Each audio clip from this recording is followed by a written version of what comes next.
গিয়ে সবার সাথে জমিয়ে আড্ডা দাও আর হই হই করে সময়টা কাটিয়ে দাও, যাতে যাবার আগে সবার মুখে একটাই কথা থাকে যে ঋষি তুই দারুণ একটা বউ পেয়েছিস।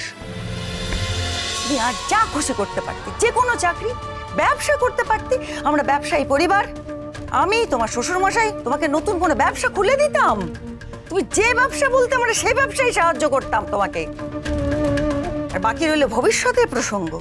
ভবিষ্যতে তোমার দিদিকে শোধরাবে, ভালো মানুষ গড়ে তুলবে, তার জন্য এনজিও খুলতে। শুনেছি এনজিওরা এই সমস্ত সেবামূলক কাজ করে। পুলিশের চাকরি করে মানুষ বদলানোর দায়িত্ব নিতে তোমাকে কে বলেছে? মা প্লিজ প্লিজ আমার কথাটা এক না, শুনবো না। তুমি যতই আমাকে বোঝানোর চেষ্টা করো না কেন, আমি বুঝবো না। আমার সিদ্ধান্ত বদলানো অত সহজ কথা নয়। আরেকটা কথা শোনো, তুমি যদি ফের নিচে গিয়ে এই বিষয় নিয়ে আলোচনা শুরু করো, একটাও কথা বলো, আমি কিন্তু আমার বন্ধুদের সামনে আর সারা দিনে যাব না একবারও। আমি ওদের সঙ্গে কথাও বলবো না, মুখও দেখাবো না, এই বলে রাখলাম। প্লিজ মা, প্লিজ এরকম করো না তুমি, প্লিজ। আর আমি তো এটা নিয়ে ওখানে কোনো কথাই বলিনি, যা বলার তো। হ্যাঁ, তুমি কোনো কথা বলনি। এই প্রসঙ্গ নীরু তুলেছে, সুযোগটা কে করে দিয়েছে? তুমি। ছি ছি ছি ছি ছি, আমার বন্ধুরা এসেছিল আমার ছেলের বউকে দেখবে বলে, তাই তোমাকে আসতে বলেছিলাম, দয়া করে এই বাড়িতে পায়ের ধুলো দিতে বলেছিলাম। লাভটা কি হলো আমার? সেই তো এক ধরনের কথাবার্তা হচ্ছে।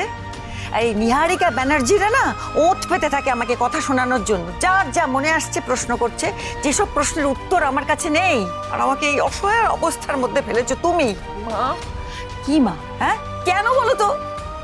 তোমাকে আমি এত ভালোবেসেছি, এত ভরসা করেছি, শুধুমাত্র আমার ছেলেটা সুস্থ হয়ে গিয়েছিল তোমাকে পেয়ে আনন্দে ছিল, ভালো ছিল, সেই জন্য ভরসা করে তোমার হাতে পরিবারের দায়িত্ব ছেড়ে দিয়েছিলাম। আর সেই তুমি দায়িত্ব নিয়ে আমার ছেলেটাকে, আমার পরিবারটাকে বিপদের মুখে ঠেলে দিচ্ছ।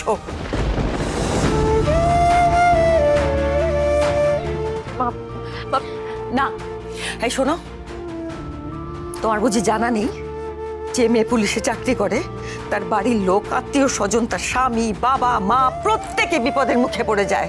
কারণ ক্রিমিনালরা প্রত্যেকে টার্গেট করে থাকে কার ক্ষতি করা যায়। তুমি পুলিশে চাকরি করবে, আমাদের বিপদের খাড়া ঝুলতে থাকবে মাথার উপর সারা জীবন ধরে। তুমি এটাই চাও, তাই না? অথচ আমি ভেবেছিলাম তুমি আমার পরিবারকে আমার চেয়ে বেশি ভালোবাসো, সেই জন্য আমি তোমাকে এত আপন করে নিয়েছিলাম। না, তোমার পরিবার তো তোমার দিদি, আমরা কে? আমরা তো পর। তুমি আমাদের পরিবারটাকে মনেই করো না নিজের বলে। না মা, আমি মনে করি মা, আমি মনে করি বলেই আমি তোমাকে। না না না, মনে করো না। মনে করলে আমার কথার অবাধ্য হয়ে পুলিশে চাকরি করবার জন্য জেদ কখনোই তুমি করতে না, কখনো করতে না।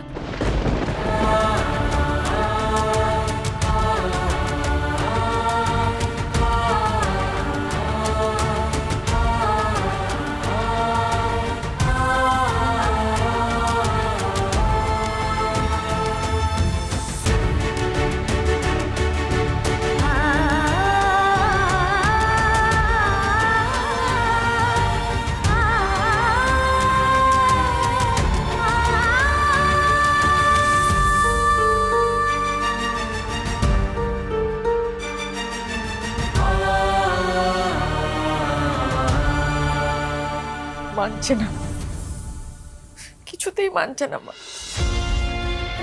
বোঝাতেই পারছি না আমি মাকে।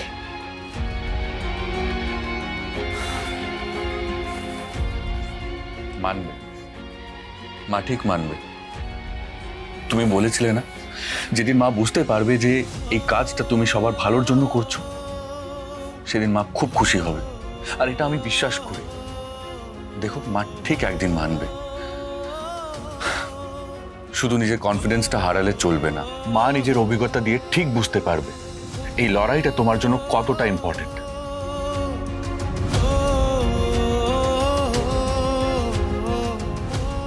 চোখের জলটা মোছো। নিচে সবাই তোমার জন্য অপেক্ষা করছে। যাও, গিয়ে সবার সাথে জমিয়ে আড্ডা দাও আর হই হই করে সময়টা কাটিয়ে দাও, যাতে যাবার আগে সবার মুখে একটাই কথা থাকে যে ঋষি, তুই দারুণ একটা বউ পেয়েছিস, যে সবাইকে নিয়ে চলতে জানে, যে সবাইকে নিয়ে থাকতে পারে। কি যাবে তো?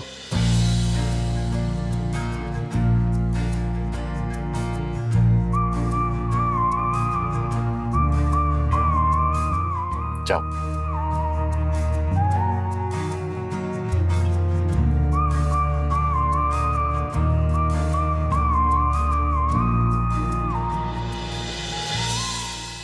গত 7 দিনে 3000-এর ওপরে স্ক্যামিং এর রিপোর্ট হয়েছে, অথচ আমরা কেউ কিচ্ছু করতে পারছি না। আমরা কেউ ধরতেই পাচ্ছি না, বুঝতেই পাচ্ছি না যে এর পেছনে কারা আছে। আর এই সাইবার ক্রাইম ডিপার্টমেন্ট এরা যে কি করছে সেটাও তো মাথায় ঢুকছে না আমার। স্যার। হ্যাঁ জিৎ, বসো। Thank you sir. স্যার আমি জানি স্যার এই স্ক্যামিং এর কেসগুলো নিয়ে আমরা এখনো সেইভাবে এগোতে পারিনি, বাট স্যার আমাদের হাতে তো সেই রিসোর্সেস নেই যেটা সাইবার ক্রাইম ডিপার্টমেন্টের হাতে আছে। তারপরে ওরা ক্র্যাক করতে পারছে না স্যার এই কেসগুলোকে। স্যার আমাদের তরফ থেকে যা যা এভিডেন্স দেবার আমরা দিয়েছি, তারপরেও কেসগুলোর কোনো রকম কোনো ডেভেলপমেন্ট নেই। সেজন্যই তো আমি সেটা নিয়ে কথা বলতে এসেছি। টেকনোলজি দিয়ে হয় না জিৎ, দক্ষ মাথাও চাই। আর সেই কারণেই আমাদের এই সাইবার ক্রাইম ডিপার্টমেন্টটাকে আমরা নতুন করে সাজাতে চাই। ডিপার্টমেন্ট স্ট্রং না হলে আমরা এ ধরনের স্ক্যামিং আটকাতে পারবো না। শুনেছো নিশ্চয়ই, গত 7 দিনে বিভিন্ন জায়গায় প্রায় 100 কোটি টাকার মতন স্ক্যামিং হয়েছে, এবং এটা নিয়ে মানুষ প্রচণ্ড আতঙ্কে রয়েছে।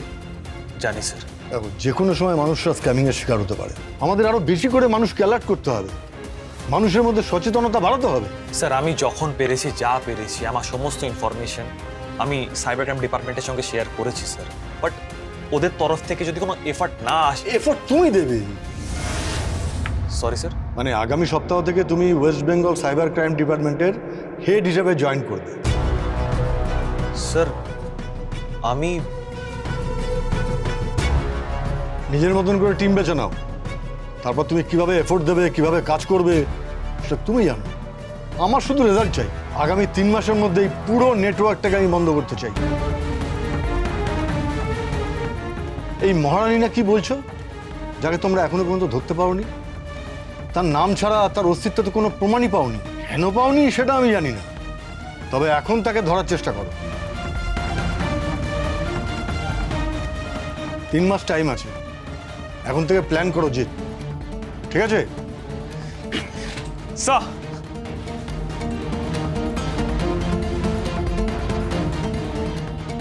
কংগ্রাচুলেশন স্যার, এবার তো আপনি সাইবার ক্রাইম ডিপার্টমেন্টের হেড হবেন। বড়সড় একটা ধামাকা নিশ্চয়ই হবে।